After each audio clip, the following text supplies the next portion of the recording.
Good morning everyone, you are most welcome to my YouTube channel. So dear, आज के जो topic है बहुत ही इंपॉर्टेंट होने जा रहा है। देख लेते हैं किस तरह से आप इस टॉपिक को कवर अप करेंगे। तो यहाँ जो टॉपिक है मेरा डियर, वो कैसे हम यूज करेंगे, मैं उससे पहले एक या दो सेंटेंस लिखना चाहूंगा ताकि आपको खुद पता लग सके कि आप किस तरह के सेंटेंसेस आज सीखने जा रहे हैं। चलिए डियर, मैं कहता हूं कि मुझे अंग्रेजी आती है। मुझे अंग्रेजी आती, फाइन।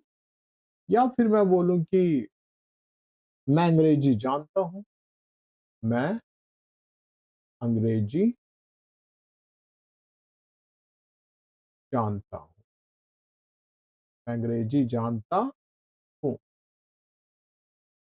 अब मेरे सेंटेंस से मुझे अंग्रेजी आती है और दूसरे सेंटेंस से मैं अंग्रेजी जानता हूं। आना और जानना, इन दोनों के लिए ही आप यूज करेंगे डियर नो का। क्या यूज करेंगे? नो। तो मुझे अंग्रेजी आती है या मैं अंग्रेजी जानता हूं, इसका सिंपल आंसर हो जाएगा आई know English. I know English. लेकिन प्रॉब्लम कब आती? अभी तक जब हम बात कर रहे थे इस वीडियो की, कि इस वीडियो के अंतर्गत आपको क्या चीज सिखाई गई है कि किसी चीज का आना। अगर आपके सेंटेंस में इस तरह से कोई आए कि कोई चीज आपको आती है, राइट, कोई चीज आपको आती है, कि किसी चीज के बारे में आपको पता है, या फिर आप कोई चीज सीख रहे हैं, या फिर आपका कई बार ऐसे सेंटेंस भी है कि किसी चीज को करना आपको पता चल गया। पता भाई, मुझे पता चल गया कि कार कैसे चलाते हैं। हाँ यार, मुझे पता चल गया कि कैसे अपलोड करते हैं इंस्टा पर वीडियो एंड ऑल, राइट। तो यहाँ पे क्या है एग्जैक्टली exactly? ये सारी चीजें, कोई चीज आना, पता होना, सीखना, या फिर पता चलना, इन सब चीज के लिए हम क्या यूज करने करेंगे, तो ये आज आप सीखने जा रहे हैं डियर। अब देख लेते हैं कि यहाँ पे जो कॉन्सेप्ट है मेरा। अब मैं बात करता हूँ टेंसेस। मैंने बोला मुझे अंग्रेजी आती है, मैं अंग्रेजी जानता हूँ। आना और जानने के लिए हम यूज करेंगे नो। क्या यूज करेंगे डियर? नो। इसका मतलब आना या जानना। ध्यान रखिएगा, आना या किसी चीज का जानना, पहली चीज। दूसरा जो आपको मोस्टली सेंटेंसेस मिलेंगे वो लर्न से रिलेटेड मिलेंगे, सीखना। सीखना। अभी आपको धीरे धीरे पता चल जाएगा कि मैं किस तरह के सेंटेंसेस की बात कर रहा हूँ। फाइन। तो मुझे अंग्रेजी आती है या मैं अंग्रेजी जानता हूं, इसका आंसर होगा आई नो इंग्लिश। अच्छा, अब आप एक चीज देखिए, इसमें जो मेरा एक्शन वर्ड है, ये मेरा एक्शन वर्ड है आना। ओके, तो यहां आना के लिए आप कम नहीं लगाएंगे। फाइन। यहां आना के लिए आप कम का यूज नहीं कर सकते। रीजन बिहाइंड, क्योंकि यहां पे हमें मतलब जो आना है, इसका मतलब है कि वो चीज आपको पता है। भाई, मुझे स्कूटी चलानी आती है, मैं कार चलाना जानता हूं। अगर इसी सेंटेंस को मैं बोलूं कि मुझे स्कूटी चलानी आती है, मैं कार चलाना जानता हूं, दोनों का मीनिंग सेम होगा और दोनों का आंसर होगा आई नो, राइट। तो यहां पे क्या है, अब देख लेते हैं कि थोड़ा एग्जैक्टली हमें किस तरह के सेंटेंसेस अब सीखने हैं यहाँ पे। अब देखिए, मेरा सेंटेंस है, पहला सेंटेंस। अगर मैं बोलूं कि मुझे अंग्रेजी आती है, मुझे अंग्रेजी आती है, मुझे अंग्रेजी आती है। Fine dear. तो इसका आंसर हो गया हमारा I know English. Fine dear, इसका आंसर है मेरा आई नो इंग्लिश। यहां पे अगर आप देखेंगे ध्यान से, तो यहां पे मेरा जो एक्शन वर्ड है ना, वो एक ही है, आना। आने का मतलब पता होना। पता होना। हाँ, मुझे पता है, मुझे अंग्रेजी पता है, पता होना। कॉन्सेप्ट को थोड़ा-सा ध्यान से देखिए। मुझे अंग्रेजी आती है, मुझे अंग्रेजी पता है भई, तो दोनों का आंसर मैंने बोल दिया आई नो इंग्लिश। अब यहाँ पे सेकंड थिंग, अब यहाँ पे मुझे एक चीज़ और थोड़ा-सा ध्यान रखना है। अभी तक जो हमने ये सेंटेंस देखा उसमें हमारा केवल एक ही एक्शन वर्ड है। कितने एक्शन वर्ड हैं? केवल एक ही एक्शन है। लेकिन अगर आपके सेंटेंस में एक से ज़्यादा एक्शन आ जाए जिसमें पता होना, सीखना, सिखाना, राइट? तो इस तरह के सेंटेंसेस आप कैसे बनाएँगे? मैंने बोला मुझे अंग्रेजी आती है, आपने लिखा आई नो इंग्लिश। लेकिन अगर यहीं पे मेरा सेंटेंस है कि मुझे अंग्रेजी मुझे अंग्रेजी आती नहीं, अब मुझे अंग्रेजी बोलनी आती है। क्या आती है डियर? मुझे अंग्रेजी बोलनी आती है। फाइन? तो मुझे अंग्रेजी बोलनी आती है। अब इस सिनेरियो में आप क्या करें? देख लेते हैं। अब इस सिनेरियो में एग्ज़ैक्टली है क्या? आपको पहला और आखिरी सेंटेंस देख लेना। पहला और आखिरी में आप देख लेंगे मुझे आती है, जैसे कि मैंने आपको बताया कि आने के लिए आप नो का यूज़ करेंगे, तो ये हो जाएगा I know. I know means मुझे आती है, मुझे आती है। क्या आती है? अंग्रेजी बोलनी। तो I know how to speak English. I know how to speak fine dear. वहीं पे अगर मैं बोलूं कि मुझे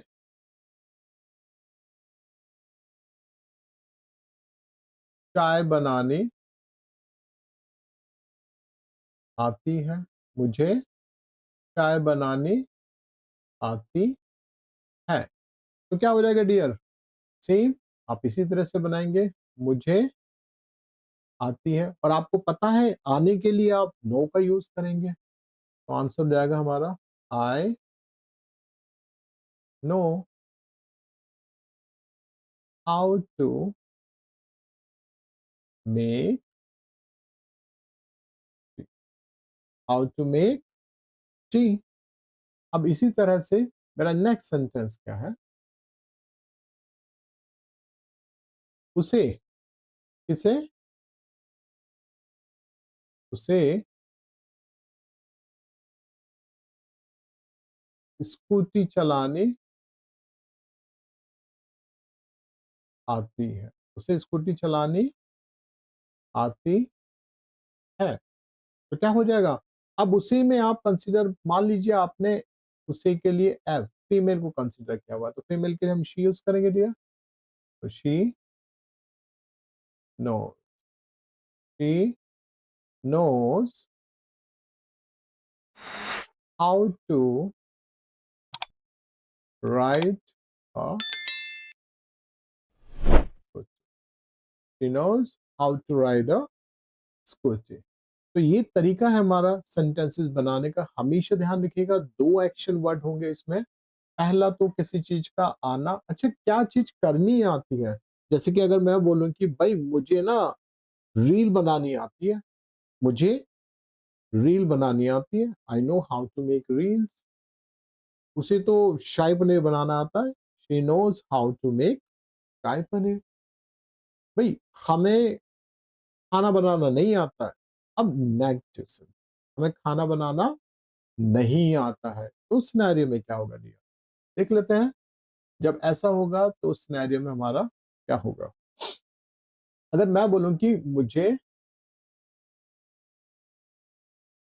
खाना बनाना नहीं आता, मुझे खाना बना, अभी जरूरी तो नहीं ना कि सबको ही खाना बनाना आता, मुझे खाना बनाना नहीं आता। तो देख लेते हैं, मुझे खाना बनाना नहीं आता मतलब कोई एक्शन करना नहीं आता, तो क्या है? मुझे नहीं आता। तरीका आपको पता ही है। अब सबसे इंपॉर्टेंट चीज, यहाँ पे जो भी चेंजेस होंगे ना डियर, वो आपके हाउ टू से पहले पहले ही होंगे। और ध्यान रखना हाउ टू के बाद आपको सिर्फ और सिर्फ वर्ब की फर्स्ट फॉर्म यूज करनी है। कौन सी फॉर्म यूज करनी है? वर्ब के फर्स्ट फॉर्म सेंटेंस आपका चाहे कोई सा भी हो, प्रेजेंट हो, पास्ट हो, फ्यूचर हो, इंडेफिनिट हो, व्हाट एवर, आपको सिर्फ और सिर्फ हाउ टू के बाद वो आपकी फर्स्ट फॉर्म यूज करनी है। डजंट मैटर कि आप नेगेटिव बना रहे हो, इंटरोगेटिव बना रहे हो, इंटरोगेटिव नेगेटिव बना रहे हो, आप कुछ भी बनाओ, आपको हाउ टू के बाद वो आपकी फर्स्ट फॉर्म का ही यूज करना है। चलिए देख लेते हैं, अभी जो हम सेंटेंस कर रहे हैं वो प्रेजेंट इंडेफिनिट। तो मुझे नहीं आता, क्या नहीं आता? खाना बनाना नहीं आता भैया। अच्छा ठीक है, आपको खाना बनाना नहीं आता। आप देख लीजिएगा, मुझे नहीं आता जब हम बात करते हैं नेगेटिव सेंटेंस की, तो प्रेजेंट इंडेफिनिट में नेगेटिव सेंटेंस के लिए हम डू या डस का यूज करते हैं डियर। तो यहां देख लेते हैं, मुझे खाना बनाना नहीं आता, आंसर हो जाएगा I don't know. I don't know. अब हाउ टू के बाद आप वर्ब की फर्स्ट फॉर्म को use, how to make, I don't know how to make. चलिए एक सेंटेंस और देख लेते हैं, भाई उसे स्कूटी चलानी नहीं आती, उसे स्कूटी चलानी नहीं आती, उसे स्कूटी चलानी नहीं आती। अब ऐसे कैसे बना, नहीं आती। अब जरूरी नहीं कि आप हर सेंटेंस में है देखते रहो कि उसे स्कूटी चलानी नहीं आती है या उसे स्कूटी चलानी नहीं आती, दोनों का आंसर सेम रहेगा डियर। यहाँ पे है देखने की जरूरत नहीं है। तो उसे स्कूटी चलानी नहीं आती या नहीं आती है, डिपेंड। तो क्या हो जाएगा, का आंसर होगा डियर टी डजंट। डज और नॉट का कंट्रैक्शन फॉर्म हमारा doesn't. She doesn't know how to ride और स्कूटी। अब ध्यान रखिएगा, जब आप बात करेंगे टू व्हीलर की, तो टू व्हीलर के लिए हमें क्या यूज करना है, राइट। जब हम बात करेंगे फोर व्हीलर की, फोर व्हीलर के लिए हमें ड्राइव। फाइन। तो अब आप देखिए नेगेटिव सेंटेंस हमने बनाया, एक सेंटेंस और ले लेते हैं। तुम्हें किताब पढ़नी नहीं आती, तुम्हें किताब पढ़नी नहीं आती, तुम्हें किताब पढ़नी नहीं आती।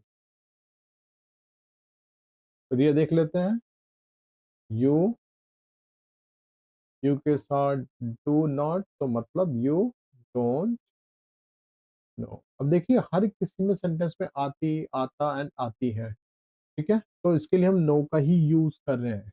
तो you don't know how to read a, don't know how to read a book. Fine. अब इसी के बाद एक सेंटेंस और ले लेते हैं, उसके बाद हम आगे मूव करेंगे। हमारा नेक्स्ट सेंटेंस है, हमें कपड़े धोने नहीं आते, हमें कपड़े धोने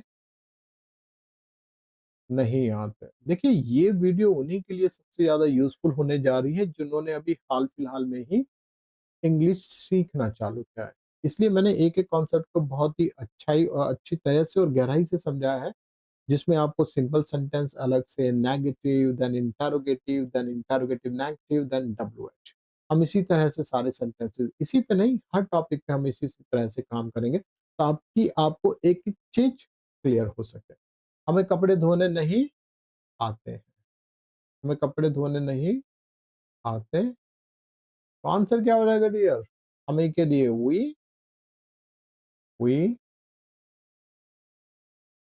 डोंट नो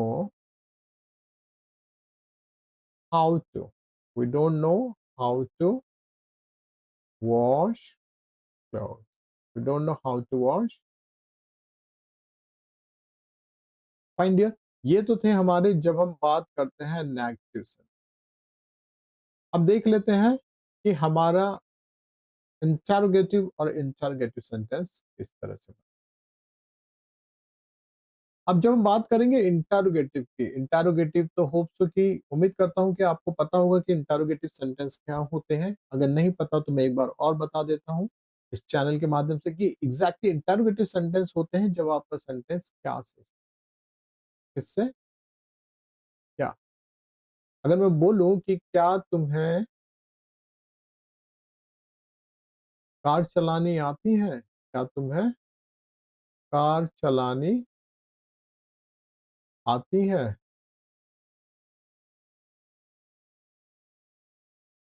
क्या तुम्हें कार चलानी आती है, तो क्या हो जाएगा। और इस क्या के लिए हम हमेशा और हमेशा डियर हेल्पिंग वर्ब को ही यूज करते हैं। आप लोग गलती से भी व्हाट का यूज मत करना इसमें। किसका यूज करेंगे हम, हेल्पिंग वर्ब। तो यहाँ पे हेल्पिंग वर्ब क्या हो जाएगा, तुम्हें मीन्स यू, यू के साथ हमारा डू लगेगा। तो हम देख लेते हैं, do you know, do you know how to drive a car, do you know how to drive a car. मैंने जैसे कि पहले भी बताया कि फोर व्हीलर के लिए ड्राइव और टू व्हीलर के लिए आप राइट यूज करें। ऐसी एक सेंटेंस और ले लेते हैं,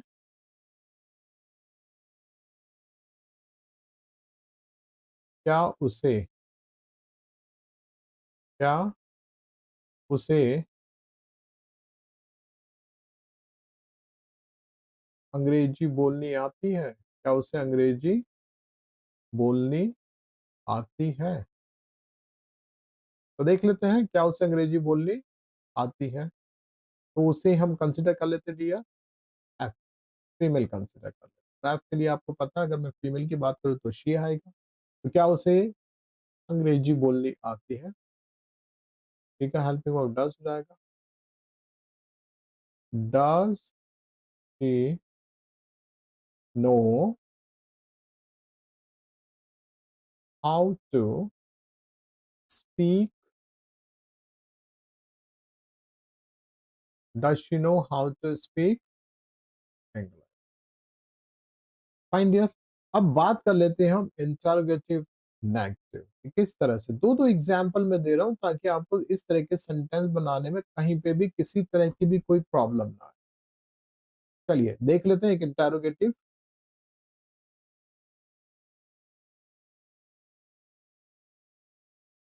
क्या उसे साइकिल चलानी नहीं आती, क्या उसे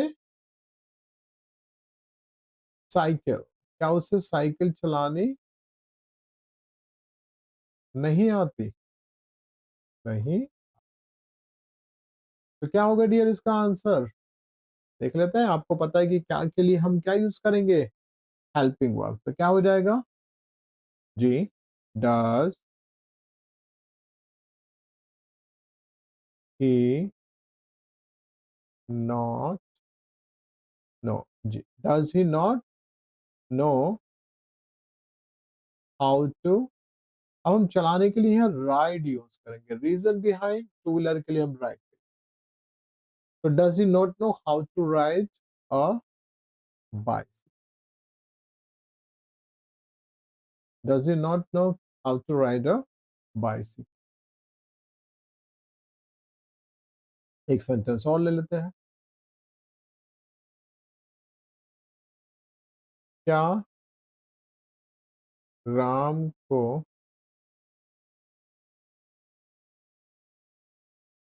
आईफोन चलाना नहीं आता है, क्या राम को आईफोन चलाना नहीं आता है।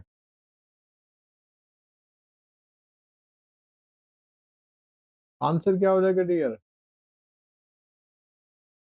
अब हम डज और नॉट को इकट्ठे यूज करने जा रहे हैं, means contraction form. Doesn't, doesn't Ram know how to operate, doesn't Ram know how to operate and.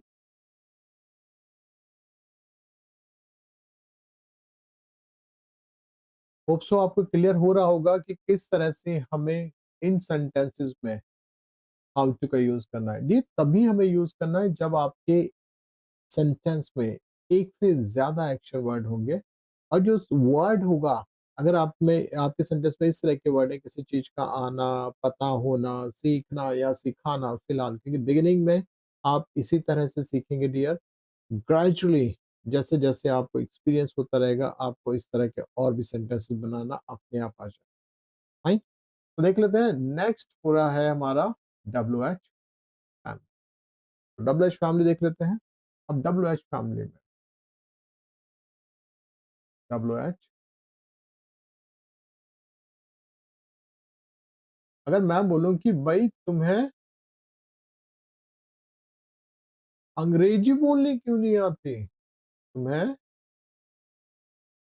अंग्रेजी बोलनी क्यों नहीं आती, तुम्हें अंग्रेजी बोलनी क्यों नहीं आती, डब्ल्यू एच है डियर। तो कौन सा वर्ड उठाएंगे हम, सबसे पहले आप उठाएंगे डब्ल्यू एच के लिए, क्यों, क्योंकि रूल क्या कहता है डब्ल्यू एच, डब्ल्यू एच के रूल पे थोड़ा सा हम ध्यान दें। रूल कहता है कि सबसे पहले आपको सेंटेंस पे डब्ल्यू एच उठाना है, उसके बाद हेल्पिंग वर्ब, उसके बाद डियर आपका सब्जेक्ट, उसके बाद आपको लेना है जो मेन एक्शन वर्ड हो, और जो रेस्ट ऑफ पार्ट होगा उसे आप ऑब्जेक्ट। राइट, तो तुम्हें अंग्रेजी बोलनी क्यों नहीं आती, तो क्या हो जाएगा, सबसे पहला मैंने लिया डब्ल्यू एच, उसके बाद डू, उसके बाद सब्जेक्ट यू, क्योंकि हमने नेगेटिव सेंटेंस बनाया है, तो why do you not know, why do you not know how to speak English, how to speak fine. चलिए एक सब्जेक्ट एक सेंटेंस और ले लेते हैं, उसे स्कूटी चलाना कैसे, उसे स्कूटी चलाना कैसे आती है, तो स्कूटी चलाना कैसे आती है, मैंने तो कभी देखा नहीं उसे सीखते हुए, तो फिर उससे कैसे आ गई, तो उसे स्कूटी चलाना कैसे आती है। देख लेते हैं डियर, सबसे पहला हमारा वर्ड कैसे, तो how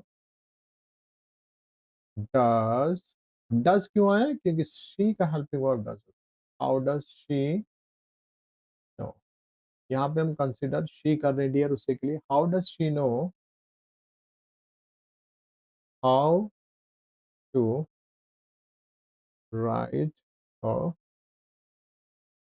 how does she know how to ride a scooty. तो डियर ये था हमारा एक बहुत छोटा सा कॉन्सेप्ट, जिसमें आप सीख सकते हो कि इस तरह के सेंटेंस में हम कैसे हाउ टू का यूज करें। इसी तरह से हम रेगुलर बेसिस पे, जैसे कि आज हमने पास्ट प्रेजेंट इनडेफिनिट कराई दिया, फिर हम कंटिन्यूअस, परफेक्ट कंटिन्यूअस, परफेक्ट, इसी तरह से मैं छोटे छोटे पार्ट लेके आऊंगा ताकि आप इस कॉन्सेप्ट को बहुत अच्छी तरह से समझ सकें। फाइन डियर, होप सो आपको वीडियो अच्छा लगा होगा, और इसके थ्रू आपका जो है एक नया कॉन्सेप्ट क्लियर हुआ होगा, तो जो प्रॉब्लम आपने पहले फेस की होगी इस तरह के वीडियो बनाने में, होप सो कि अब आपको उस तरह की माफी के दीजिएगा कि इस तरह के जो सेंटेंस बनाने में आपको जो प्रॉब्लम हुई होगी, अब शायद इस वीडियो को देखने के बाद आप इस तरह के सेंटेंसेस इजीली बना। वीडियो अच्छा लगा हो तो please do subscribe our channel, don't forget to like this. Thank you so much for watching this video. Thanks a lot.